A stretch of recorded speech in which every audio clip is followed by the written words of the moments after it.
नमस्कार श्रोताओं, शाम के ठीक 7:20 हुए हैं और ये समय है आपके अपने कार्यक्रम स्पोर्ट्स स्कैन का। आज के स्पोर्ट्स स्कैन के इस एडिशन के साथ मैं हूं आपका होस्ट और दोस्त सिद्धार्थ सिंह, और तमाम खेल खबरों पर विस्तार से चर्चा करने के लिए हमारे साथ स्टूडियो में मौजूद हैं वरिष्ठ खेल पत्रकार शबाब अनवर। शबाब, स्पोर्ट्स स्कैन कार्यक्रम में आपका स्वागत है। धन्यवाद आपका और श्रोताओं को नमस्कार। सबसे पहले नजर डालते हैं अब तक की स्पोर्ट्स हेडलाइंस पर। भारत के सुमित नागल ने एटीपी सरदेगना ओपन टेनिस टूर्नामेंट के मुख्य ड्रॉ में अपनी जगह पक्की कर ली है। यूएफए चैंपियंस लीग के क्वार्टर फाइनल मुकाबले में आज रात रियल मैड्रिड का सामना लिवरपूल से और दूसरे क्वार्टर फाइनल में मैनचेस्टर सिटी का सामना बोरुसिया डॉर्टमंड से होगा। 6 बार की विश्व champion MC Mary Kom Asia boxing championship में भारतीय चुनौती का नेतृत्व करेंगी और Anirban Lahiri Texas Open golf tournament में 5वें स्थान पर रहे।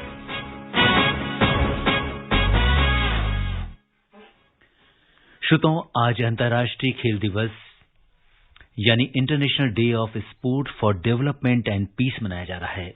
ये दिन हमारे जीवन में खेलों के महत्व को बताने के लिए और इसके प्रति लोगों को जागरूक करने के लिए मनाया जाता है। संयुक्त राष्ट्र के महासचिव एंटोनियो गुतेरेस ने कहा है कि as vaccines spread hope and spectators begin to return to arenas, the world of sports has crucial contributions to make in forging a safe and sustainable recovery. We will play and cheer again when everyone is safe from the pandemic.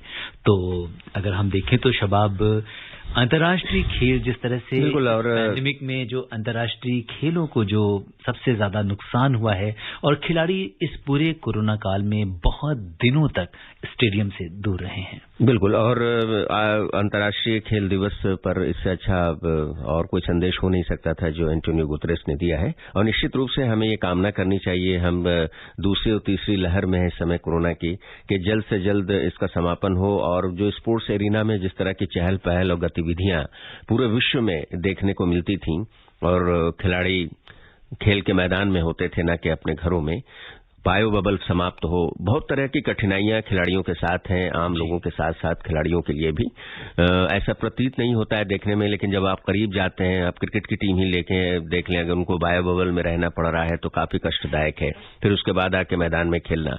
इसी तरह से बहुत सारे पूरे विश्व के जो athlete हैं उनके सामने कई तरह की परेशानियां हैं। हम स्पोर्ट्स स्कैन में पहले भी चर्चा कर चुके हैं कि सारे एथलीटों का घर इतना बड़ा नहीं है कि वो अपने प्रांगण में, घर के बाहर लॉन में अभ्यास कर सकें। वैसे एथलीट जो छोटे घरों में रहते हैं उनका तो अभ्यास भी पूरी तरह से बंद था।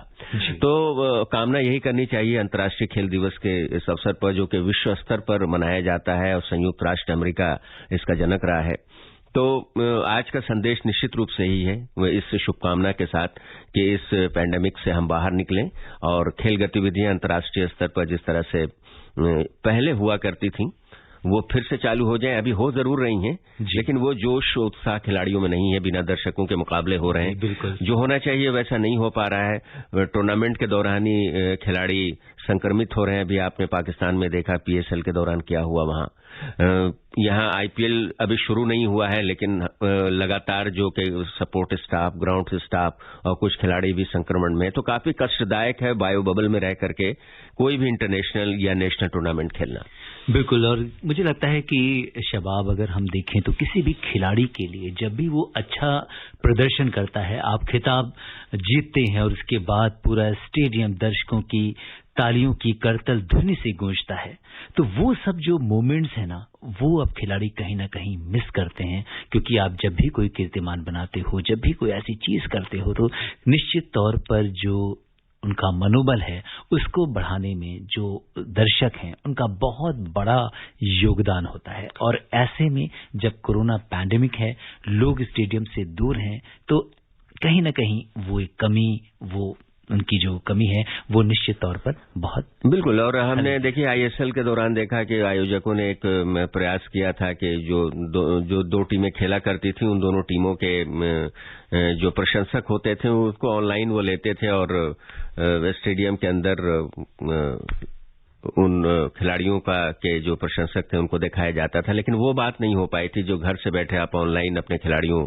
का उत्साह बढ़ाते हैं। जो मैदान में, स्टेडियम में बैठकर जो उत्साह बढ़ाया जाता है, वो बात अभी तक देखने को नहीं मिली है। हमने इंग्लैंड के खिलाफ श्रृंखला भी देखी क्रिकेट की, उसमें भी वो मजा नहीं आया। हालांकि भारत ने बहुत ही अच्छा प्रदर्शन किया, अगर दर्शक होते तो और मनोबल बढ़ता भारतीय टीम का। लेकिन कुल मिलाकर खेल की शुरुआत जरूर हो चुकी है, खिलाड़ी मैदान पर वापस जरूर आए हैं, लेकिन पहले जैसी बात नहीं है। और हम उम्मीद करते हैं कि अगला जो 6 अप्रैल आएगा, जो अंतर्राष्ट्रीय खेल दिवस होता है, उससे पहले सभी चीजें न केवल खेल के मैदान में बल्कि पूरे जीवन में हमारे सब कुछ पूरी तरह सामान्य हो जाएंगे। जी बिल्कुल, और इसी उम्मीद के साथ हम बढ़ते हैं अपनी पहली खबर की ओर। भारतीय टेनिस खिलाड़ी सुमित नागल ने एटीपी सरदेगना ओपन टेनिस टूर्नामेंट के मुख्य ड्रॉ में अपनी जगह पक्की कर ली है। क्या कुछ रहा इस मैच में, बता रही हमारी सहयोगी दिव्या तोमर। इटली के काग्लियारी में चल रहे एटीपी सरदेगना ओपन टेनिस टूर्नामेंट में क्वालिफायर्स के दूसरे राउंड में भारत के सुमित नागल ने फ्रांस के मैक्सिम जनवीर को 6-2, 6-1 से हराकर मुख्य टूर्नामेंट में जगह बनाई। सुमित ने पहले क्वालिफाइंग राउंड में लोकल खिलाड़ी एंड्रिया पेलेग्रिनो को 6-3, 6-4 से मात दी थी। 23 साल के नागल ने लगातार दूसरे एटीपी टूर्नामेंट के मुख्य ड्रॉ में जगह बनाई है। इससे पहले उन्होंने ऐसा पिछले महीने ब्यूनस आयर्स में अर्जेंटीना ओपन में किया था। भारतीय टेनिस खिलाड़ियों में शीर्ष एटीपी टूर रैंकिंग में 136वें स्थान पर काबिज सुमित नागल ने एटीपी 250 इवेंट में अपनी पहली जीत दर्ज की, जब उन्होंने पुर्तगाल के जोआओ सोसा को हराया। क्वार्टर फाइनल में पहुंचने के लिए उन्होंने दुनिया के 22वें नंबर के चिली खिलाड़ी क्रिश्चियन मारिन को भी मात दी थी। ये शीर्ष 25 खिलाड़ियों के खिलाफ उनकी पहली जीत थी। अर्जेंटीना ओपन में उन्हें 5वीं वरीयता प्राप्त स्पेन के अल्बर्ट रामोस विनोलास के खिलाफ 3 सेटों तक चले मुकाबले में हार झेलनी पड़ी थी। इसके बाद उन्होंने क्रोएशिया में एटीपी चैलेंजर ज़दर में हिस्सा लिया था, लेकिन उन्हें एक बार फिर क्वार्टर फाइनल में हार मिली। सरदेगना ओपन के पहले राउंड में सुमित नागल को किसके खिलाफ मुकाबला खेलना है, ये अभी तय नहीं हुआ है। क्वालिफायर्स के खत्म होने के बाद उनके विरोधी का पता चलेगा। सुमित को उम्मीद होगी कि वो अपने आखिरी एटीपी 250 टूर्नामेंट के प्रदर्शन को यहां भी दोहराएं, जहां उन्होंने इंग्लैंड के डेनियल इवांस और यूएसए के टेलर फ्रिट्ज को कड़ी टक्कर दी थी। Divya Tomar, sports can.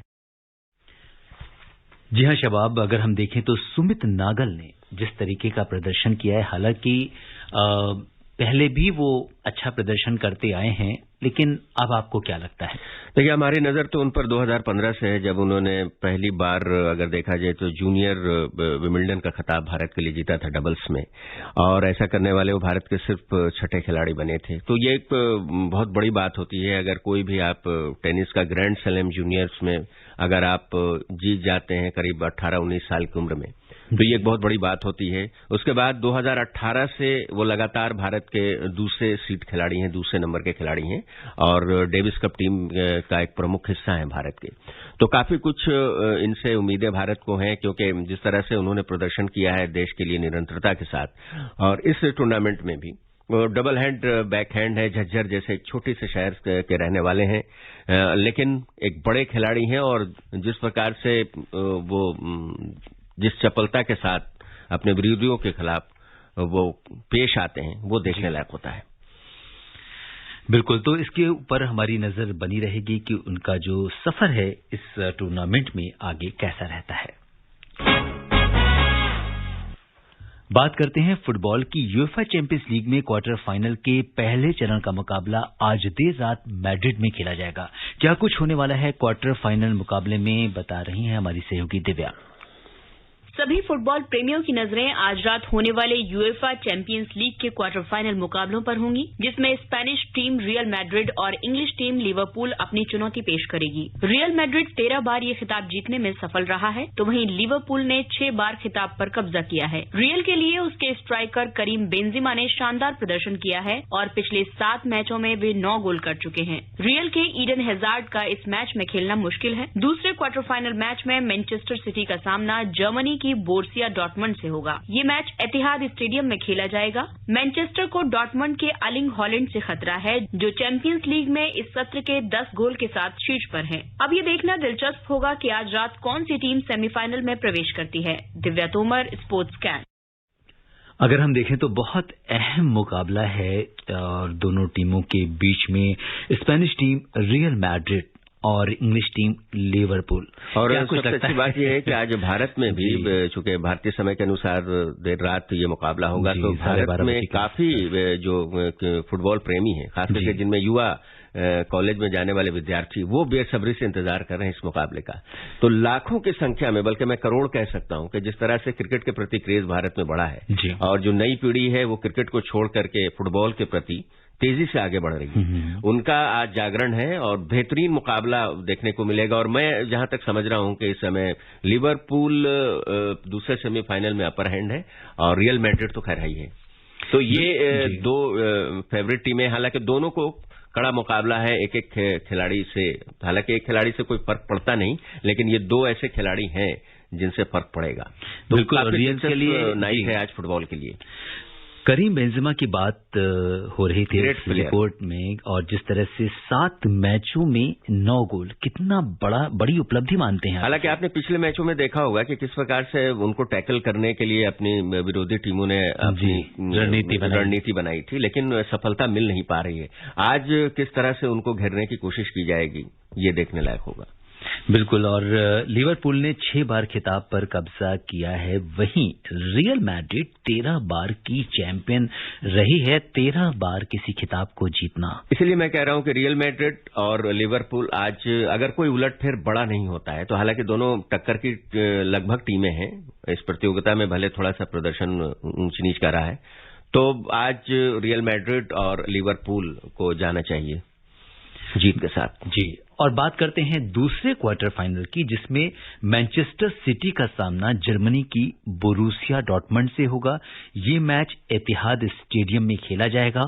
Manchester को डॉर्टमंड के अर्लिंग हॉलैंड से खतरा है, जो चैंपियंस लीग में इस सत्र के 10 गोल के साथ शीर्ष पर है। तो ये मैच भी कहीं न कहीं बेहद रोमांचक होने वाला है। बिल्कुल। मैनचेस्टर सिटी पहला तो जैसे मैंने कहा कि रियल मैड्रिड और लिवरपूल का जो मुकाबला होगा वो देखने लायक होगा। अब इसमें से कौन सी टीम अपर हैंड होती है ये तो समय बताएगा, लेकिन दूसरे मैच की अगर बात करें तो मैनचेस्टर सिटी जो है वो फेवरेट है। जी बिल्कुल। तो आज रात ये अहम मुकाबले होंगे। कौन सी टीम सेमीफाइनल में पहुंचनी है ये देखना दिलचस्प होगा। बात करते हैं मुक्केबाजी की। 6 बार की विश्व चैंपियन एमसी मेरी कॉम अगले महीने इंदिरा गांधी स्पोर्ट्स कॉम्प्लेक्स में होने वाले एशिया बॉक्सिंग चैंपियनशिप में भारतीय चुनौती का नेतृत्व करेंगी। भारतीय मुक्केबाजी महासंघ BFI ने पिछले सप्ताह गैर ओलंपिक भार वर्गों के राष्ट्रीय चयन ट्रायल किए थे, लेकिन Mary Kom 51 kilogram, Simranjit Kaur 60 kilogram, Lovlina Borgohain 69 kilogram और पूजा रानी 75 किलोग्राम ने इसमें हिस्सा नहीं लिया था। हरियाणा की मोनिका का 48 किलोग्राम वर्ग के लिए चयन किया गया, जबकि साक्षी 54 किलोग्राम वर्ग में भारतीय चुनौती पेश करेंगे। इसके अलावा जैस्मीन 57 किलोग्राम, पाविलाओ, स्वीटी बोरा और अनुपमा भी इस टूर्नामेंट में अपनी चुनौती पेश करेंगी। तो एशिया बॉक्सिंग चैंपियनशिप में क्या कुछ होने वाला है शबाब? बिल्कुल, भारत अपर हैंड है अगर देखा जाए इस पूरी प्रतियोगिता में, और मैरीकॉम अगर किसी इवेंट को अगर लीड करेंगी अगर देश के लिए, तो ये बड़ी बात। उनके लिए एक छोटा टूर्नामेंट है, वो जिस स्तर की खिलाड़ी हैं निश्चित रूप से उनके लिए छोटा वर्ग है, लेकिन जिस वर्ग में वो भाग लेती आई हैं उस हिसाब से देखा जाए तो 2-3 ऐसे खिलाड़ी उनको मिलेंगे जरूर इस वर्ग में कि जो उनको चुनौती पेश कर सकते हैं। बात करते हैं गोल्फ की। भारतीय golfer Anirban Lahiri Texas Open golf tournament में 5वें स्थान पर रहे। लाहिड़ी ने लगातार तीसरी बार 3 अंडर 69 का स्कोर किया। अक्टूबर 2017 के बाद ये लाहिड़ी का सर्वश्रेष्ठ प्रदर्शन है। पहले दौर में उन्होंने 1 अंडर 71 का स्कोर किया। लाहिड़ी ने दूसरे, तीसरे और चौथे दौर में एक समान 3 अंडर 69 का स्कोर किया। इससे पहले अक्टूबर 2017 में सीजे कप 9 ब्रिजेस में वो शीर्ष 5 गोल्फर्स में शामिल थे।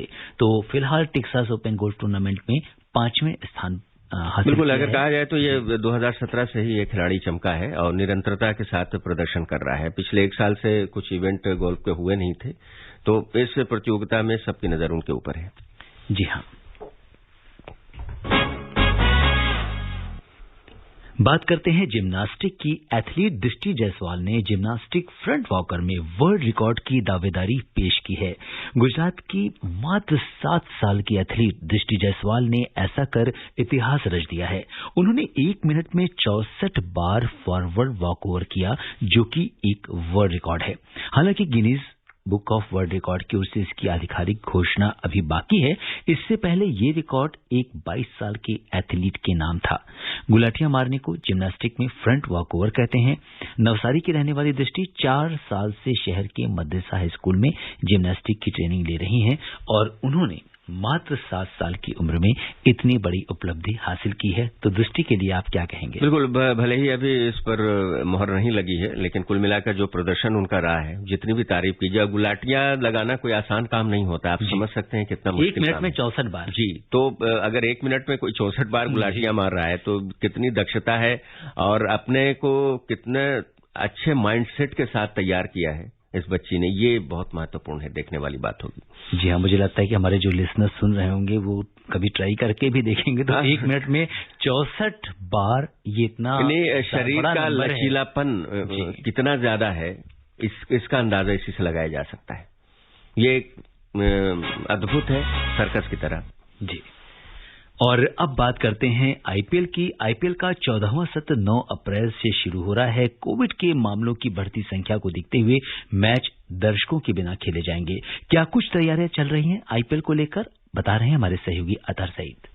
आईपीएल मुकाबले शुरू होने में कुछ ही दिन बाकी रह गए हैं और इसे लेकर तैयारियां जोरों पर हैं। 14वें सीजन में सभी 8 टीमें 52 दिन में फाइनल समेत 60 मुकाबले खेलेंगी। सभी मुकाबले 6 शहरों अहमदाबाद, बेंगलुरु, चेन्नई, दिल्ली, मुंबई और कोलकाता में होंगे। फाइनल अहमदाबाद के नरेंद्र मोदी स्टेडियम में खेला जाएगा। आईपीएल के इतिहास की दूसरी सबसे सफल टीम चेन्नई सुपर किंग्स के लिए पिछला एडिशन अच्छा नहीं था और धोनी के धुरंधर पहली बार प्ले ऑफ में पहुंचने में नाकाम रहे थे। पहली बार ऐसा हो रहा है कि देश में टूर्नामेंट होने के बावजूद कोई भी टीम अपने घर में मैच नहीं खेलेगी, यानी कि कोलकाता का मैच कोलकाता और मुंबई का मैच मुंबई में नहीं होगा। आईपीएल इतिहास में अब तक मुंबई इंडियंस ने सबसे ज्यादा 5 बार खिताब जीता है। रोहित की कप्तानी में टीम 2013, 2015, 2017, 2019 और 2020 में चैंपियन रही। दूसरे नंबर पर महेंद्र सिंह धोनी की कप्तानी वाली चेन्नई टीम ने 3 बार खिताब अपने नाम किया है। सीएसके ने सबसे ज्यादा 8 बार फाइनल खेला। इस दौरान टीम 5 बार रनर अप रही। कोलकाता और हैदराबाद ने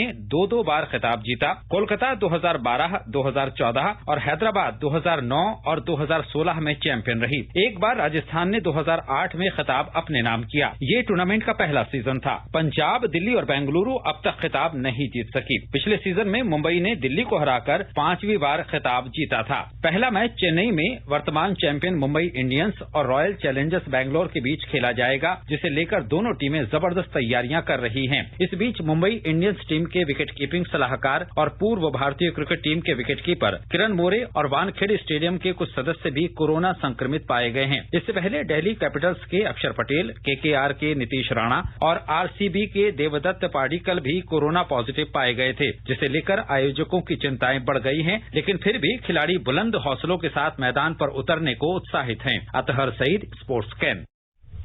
जी हाँ शबाब, जैसा कि इस रिपोर्ट में हमने सुना कि खिलाड़ियों के हौसले बुलंद हैं, हालांकि कहीं न कहीं बायो बबल और जो कोरोना का बिल्कुल जो बात आपने रिपोर्ट में लिखी है वही बात सौरव गांगुली ने कुछ देर पहले कही है। अभी सौरव गांगुली से पूछा गया कि इस परिस्थिति में आखिर कैसे, आप बीसीसीआई के अध्यक्ष हैं, आईपीएल बीसीसीआई कराता है, तो यही शब्द उन्होंने कहा कि मानसिक रूप से हमारे खिलाड़ी काफी मजबूत हैं और हमें देख के जो विदेशी खिलाड़ी भी आए हैं वो भारत से तो सीख लेते ही हैं। तो उन्होंने कहा कि किसी तरह की चिंता करने की बात नहीं है, खेल जारी रहेगा और इस परिस्थिति में भी आईपीएल पूरी सफलता के साथ खेला जाएगा, क्योंकि जो गाइडलाइंस है, चाहे वो स्वास्थ्य विभाग की हो, भारत सरकार की हो, और जिन राज्यों में ये मुकाबले होंगे वहां के हिसाब से उस गाइडलाइंस पर पूरी तरह से अमल किया जा रहा है। बिल्कुल, और श्रोताओं समय अनुमति नहीं दे रहा है कि हम कुछ और खेल खबरों पर चर्चा करें। शबाब, आप हमारे स्टूडियो में हैं और तमाम खेल खबरों पर चर्चा करने के लिए आपका बहुत बहुत धन्यवाद। धन्यवाद। चलते चलते एक बार दोबारा नजर डालते हैं अब तक की स्पोर्ट्स हेडलाइंस पर। भारत के सुमित नागल ने एटीपी सरदेगना ओपन टेनिस टूर्नामेंट के मुख्य ड्रॉ में अपनी जगह पक्की कर ली है। यूएफए चैंपियंस लीग के क्वार्टर फाइनल मुकाबले में आज रात रियल मैड्रिड का सामना लिवरपूल से और दूसरे क्वार्टर फाइनल में मैनचेस्टर सिटी का सामना बोरुसिया डॉर्टमंड से होगा। 6 बार की विश्व champion MC Mary Kom Asia boxing championship में भारतीय चुनौती का नेतृत्व करेंगी और Anirban Lahiri Texas Open golf tournament में 5वें स्थान पर रहे। तो इसके साथ ही स्पोर्ट्स कैन कार्यक्रम में इजाजत दीजिए अपने होस्ट और दोस्त सिद्धार्थ सिंह को। नमस्कार।